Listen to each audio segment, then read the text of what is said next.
I felt like a failure. I had done everything I could to save my first marriage, to be a good wife, a good mother, but I wasn't myself anymore. I was holding on so tightly, trying to prove I could make it work.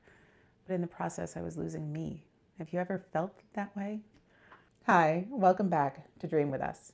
I'm Kate, and I'm here to motivate, inspire, and communicate with you to develop your dreams into reality. And then one day, it hit me. Holding on wasn't love, it was fear. Fear of failure, fear of judgment, fear of change. And I realized the most loving thing I could do wasn't to stay, it was to let go. The moment I let go with love, I felt peace I hadn't felt in years. I said, this isn't just about relationships. Letting go is love in all areas of life. A job that's draining you, letting go is love. A toxic friendship, letting go is love. The grief of losing someone, letting go is love. When we release attachments, expectations, and fears, we open the door to something greater. When my father passed, I realized something else. He didn't want me to be stuck in grief forever. He wanted me to live, to tell stories, to embrace joy. When we let go of the pain and forgetting, we are honoring, we are choosing to live fully, to love fully, to be our true, authentic selves. I had to realize we could not repair our relationship together. We had these two beautiful boys who we could love. And I believe in the power of love, and that sometimes the most loving thing we can do is let go of someone we know we are not fully loving as our authentic selves. Being in a relationship takes guts. You need to be kind and genuine as your authentic self. So often we become a version of ourselves. We become the role of the wife, the husband, the father, the mother, based on the roles we grew up watching. You need to choose someone who you value, who you're compatible with at the end of the day, who aligns with your goals and dreams of your life. Long after your kids grow up, after you retire, when you get sick and frail, and when you face some of life's hardest challenges, the person you marry will most likely also bury your parents with you. They will be beside you when you get a cancer scare or have to figure out how to lower your cholesterol. So you need to choose someone who you will know will both always be kind to each other and feel free to communicate with full transparency. Whether you're dealing with the grief of a breakup, changing jobs, an empty nest, or losing a loved one, adding a practice of letting go is love is so important to your mindset shift. As Brianna Weiss had said in her book, A Mountain Is You, everything you lose becomes something you are profoundly grateful for. With time, you see that it is not the path, it is what was standing in your way. Imagine embracing your next chapter fully with love, understanding that this chapter is over because you love them and envision them going forward and being loved. Let go of any resentments or pain or attachment. There is nothing permanent in this world. I love Joe with all my heart, but the likelihood that we're going to have this Notebook movie moment in a nursing home dying together at the exact same night to avoid any heartache or loss is pretty unlikely. But I could, and I have had many moments in my day that I worry about losing him, or even better, him losing me. And how messed up is that? Like, how much do we all want to avoid grief and loss that we are actually fantasizing as we get older? I hope you go first. But this is the reality. When I lost my dad, he helped me recognize that life was meant to be lived. He didn't want me to sit vigil at his bedside, crying as each moment goes by. He wanted me to fill his days with music and stories and laughter and love. And he was the most ultimate storyteller. And my biggest regret was not recording more of his stories. But I want you to recognize that life is not permanent. We are all temporary. It is so important to embrace this moment right now and to fully move forward with the most loving heart in your life. Love people as your true, authentic self. Force of letting go is love, is this belief system that if you are holding on too tight to your old thoughts, your old way of thinking that were harming you and limiting you from your best life,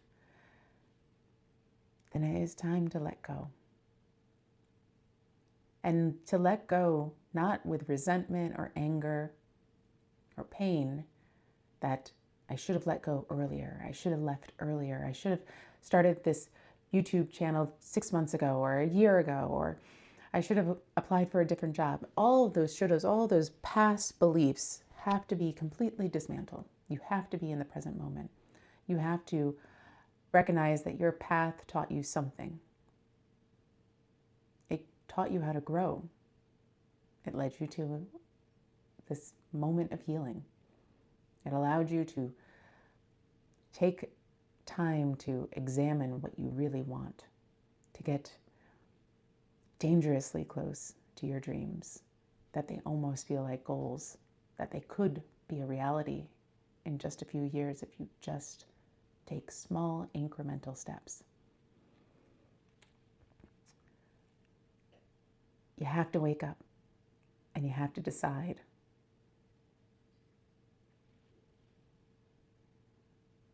Am I finally going to pursue the life that I've always wanted? Am I going to really open up to my partner and develop real communication skills? And that communication skills takes real guts. It means being vulnerable and then sitting with it, allowing them to process, allowing them to open up and talk with you, and then move forward from that. Respect their feelings as you want them to respect yours. Talk about what your goals are for retirement. Talk about what you want to see happen. Logically go through the process of what you think is possible. Are you attached to your house? Do you need to keep it until you're 90? Or can you downsize? Can you live more frugally? Do you want to travel? What does that look like? Do you want to retire at 65? Or do you really want to stay working until 72? If you don't have these conversations with your partner in your 40s and 50s, what do you think is going to happen? Do you think you're going to know how to navigate that? Or are you going to feel resentful, bottle your feelings up, and get more and more distant? I did that in my first relationship. I tried to behave. I tried to be a good wife, a good mother. I tried to be the best version of what I thought would make a lasting relationship. Different. But we were trying to fit into each other's roles or each other's ideas of what that looked like. So when I decided to get married again, I knew I had to do everything different. I had to find somebody I was willing to be transparent, radically open with communication. And there were so many times that I thought that if I asked Joe something or told him something about me, that would be a deal breaker. And I was so afraid. And every time I opened up, every time I gave space for us to really fully connect and communicate, we actually became closer. We let go of all of our own expectations of what a husband and a wife was supposed to be. And we leaned into the possibility of loving each other in a really authentic, natural way. And I hope that this channel will give you the opportunity to get brave, to become courageous, and start talking about your dreams, shining a light directly onto them. Start working towards them, whatever those dreams may be, and work towards achieving them. Because even if you're 40 or 50, most of us are living until our 70s and 80s. That's 25 to 30 more years of your life. What do you think you can do with that time? Let go of all of your expectations of what you think you're supposed to do and do what you really want to do. Live your life to the fullest, because you can get sick. You can get hurt. You can die at 50 or 60 or 70. And it could be all lost because you were waiting for the perfect moment to live your life. You can live your life in everyday moments. You can live your life with your partner by being truly connected to them, by appreciating them and having a full, loving heart of gratitude that's surrounding your relationship. You can show up on a daily basis telling people how much you care about them and appreciate them in your life. And it is scary to do that. But why? Why is it scary to show joy? Why is it scary to show love to the people that we love? Because we're afraid we'll get rejected? If you get rejected by the people that you love, they don't deserve your love. It's time to let go of them with love so they can fully love somebody else and be their full, authentic, true selves somewhere else, and that you can fully feel worthy because the people around you lift you up, make you feel amazing, and shine a light on your dreams like nobody else. You deserve the life you have. But if you want more than what you have, you need to take one small step today. And what helped me was this feeling of peace when I would say, I'm letting go with love.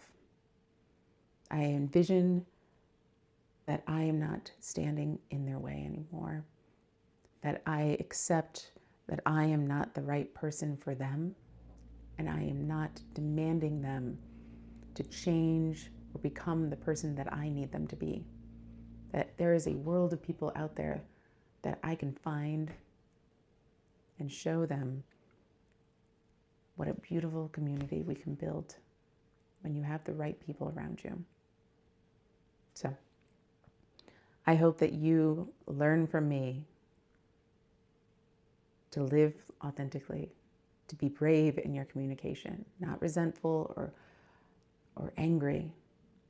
If you need to talk through your fears, you're looking for a coach, you're looking for a podcast guest, if you're looking for somebody to really connect with, feel free to leave a comment below. And I am happy to join you on this journey and help you find your dreams so we can dream together. So, thank you for watching. Make sure to subscribe. Make sure to subscribe, like, comment, share. And keep an eye out for our free workshops that we will be offering to folks who sign up. So, thank you for dreaming with us. Until next time.